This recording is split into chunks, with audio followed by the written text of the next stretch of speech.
ഞാൻ കഴിഞ്ഞ ദിവസം ഒരു വീഡിയോ ചെയ്തായിരുന്നു ബാൻ 2 ഇനിയില്ല. ബാൻ 3 ആയിട്ടായിരിക്കും റിക്രൂട്ട്മെന്റ് എന്നൊക്കെ പറഞ്ഞിട്ട്. അപ്പോൾ അതിനകത്ത് കുറച്ച് ക്ലാരിഫിക്കേഷൻസ് തരാനായിട്ടായിരുന്നു. എന്താണ് സംഭവം എന്ന് നോക്കുവാണെങ്കിൽ നമുക്ക് മനസ്സിലാക്കാം ഇത് പല ട്രസ്റ്റുകളിലും പല ചേഞ്ചസ് ആണ് പല സമയത്താണ് വരുന്നത്. ചില ട്രസ്റ്റുകളിലൊക്കെ ഓൾറെഡി വന്നിട്ടുണ്ട്.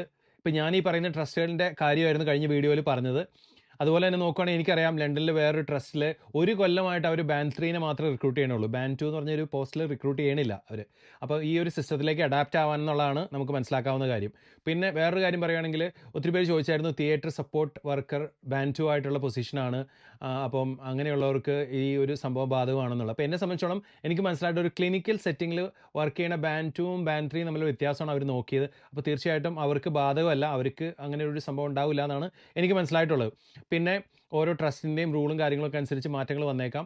പിന്നെ വേറൊരു കാര്യം ആൾക്കാർ ചോദിക്കണമെന്ന് പറഞ്ഞാൽ ഓഫർ ലെറ്റർ കിട്ടി ബാൻ 2 ആയിട്ട്, അതേപോലെ ഒരു ജോലി കിട്ടി ബാൻ 2 ആയിട്ട്, അപ്പോൾ അവർക്ക് എന്ത് സംഭവിക്കുന്നുള്ളതാണ്. അപ്പോൾ അവരുടെ കാര്യം നോക്കുവാണെങ്കിൽ ഈ ഒരു പെർട്ടിക്കുലർ ട്രസ്റ്റ്, ഞാനിപ്പോൾ പറയുന്ന ട്രസ്റ്റിൽ അവർ പറഞ്ഞേക്കുന്നത് വെച്ച് കഴിഞ്ഞാൽ ഫ്രം 1st of April അവർ പറഞ്ഞു കഴിഞ്ഞാൽ ന്യൂ പോസ്റ്റ് അവർ അഡ്വർടൈസ് ചെയ്യണ എല്ലാം ബാൻ 3 ആയിട്ടായിരിക്കും, ബാൻ 2 ആയിട്ട് ചെയ്യില്ല എന്ന് പറയുന്നത്. പിന്നെ അവർ പറയുന്നത് വെച്ച് കഴിഞ്ഞാൽ if you already recruited as a band 2 then the recruitment team will contact you എന്ന് പറഞ്ഞേക്കുന്നത്. അപ്പോൾ തീർച്ചയായിട്ടും അപ്പോൾ അവർ പറയുന്നത് ക്ലിയർ ആണ് നമുക്ക് അതിനകത്ത്. ബാൻ 2 ആയിട്ടായിരിക്കില്ല, ഇനി ഓൾറെഡി ആൾക്കാരെ റിക്രൂട്ട് ചെയ്തേക്കണവരെ തീർച്ചയായിട്ടും അവർ കോൺടാക്ട് ചെയ്യും, അതനുസരിച്ച് മാറ്റങ്ങൾ വരുത്തും എന്നുള്ളതാണ്. അപ്പോൾ തീർച്ചയായിട്ടും ഇതൊരു അടിപൊളി ന്യൂസാണ്.